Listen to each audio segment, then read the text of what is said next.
అందరికి నమస్కారం. నాకు చాలా చాలా చాలా హ్యాపీగా ఉంది ఈరోజు ఇక్కడ రావడం.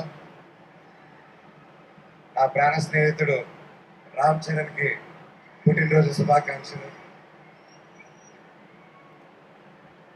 మామూలుగా ప్రతి ఇయర్ జరుగుతూ ఉంటుంది, అది తెలుస్తుంటూ చూస్తూ ఉంటాము. ఎంత గొప్పగా ఉంటుందో, ఆయన కన్నులో పండగగా ఉంటుంది మీరు చేసే ప్రతి ఈవెంట్స్. అండ్ రామ్ చరణ్ గురించి చెప్పాలంటే చిన్నప్పుడు మేము చెన్నైలో ఉన్నప్పుడు అందరం కలిసి మా ఇళ్ళన్నీ పక్కపక్కన ఉండేది. అండ్ చాలా కళ్ళు పండగగా ఉండేది, ఎందుకంటే అంత వీధులన్నీ 2-3 వీధులు దూరమే ఉండేది అందరికీ. అండ్ చిన్నప్పటి నుంచి ఒక గుణం రామ్ చరణ్కి ఏంటంటే, అతనికి ఎదురొచ్చిన మనిషి ఎవరైనా కష్టాల్లో ఉంటే సహాయం చేసే గుణం. అది నిజంగా ఈ రోజుల్లో ఎవరికి ఉండదు. అలాగే ఎంత గొప్ప నటుడు, అలాగే గొప్ప మనిషి రామ్ చరణ్. నన్ను పిలవగానే ఈరోజు ఇక్కడ రావడం కూడా కారణం అదే. ఒక స్నేహితుడుగా అది నా బాధ్యత నేను మాట్లాడడం రామ్ చరణ్ గారి గురించి. ఎంతో మందికి ఈ కాలంలో చాలా విలువైంది ఏంటంటే అండి స్నేహం అంత ఈజీగా పోతుందండి. మనిషి ఎదిగే కొద్దీ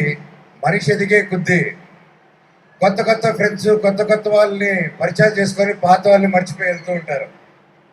సో అలాంటి కాలంలో రామ్ చరణ్ అనే వ్యక్తి అతని చిన్ననాటి స్నేహితుల దగ్గర నుంచి ఎవరెవరితో టచ్లో ఉన్నారో ఈ రోజు వరకు కూడా ప్రతి ఒక్కరితో టచ్లో ఉంటూ ఆ గొప్ప గుణం చాటిస్తూ ఉంటారు ప్రతిసారి. ఒకసారి నా సందర్భంలో రామ్ చరణ్ గారికి ఒకసారి నేను యుఎస్లో ఉన్నాను. దుబాయ్లో వచ్చేసి ఒక ఫ్యామిలీకి కష్టం వచ్చింది. ఒక చిన్న ఆడపిల్ల, మన తెలుగు ఆడపిల్ల దుబాయ్లో కష్టపడుతూ ఉంటే వాళ్ళు ఇమిగ్రేషన్ ప్రాబ్లం వచ్చి సిగ్నేచర్లు పెట్టి చేసుకొని పాస్పోర్ట్లు తీసుకొని కుటుంబాన్ని అంతా లాక్ చేశారు. నేను 2018 నేను యుఎస్లో ఉన్నప్పుడు ఫోన్లు వచ్చాయి, నేను చేస్తున్నాను. అండ్ నాకు బాగా టైట్ ఇబ్బందుల్లో ఉన్నాను. ఆ ఫ్యామిలీకి డబ్బు అవసరం వచ్చింది.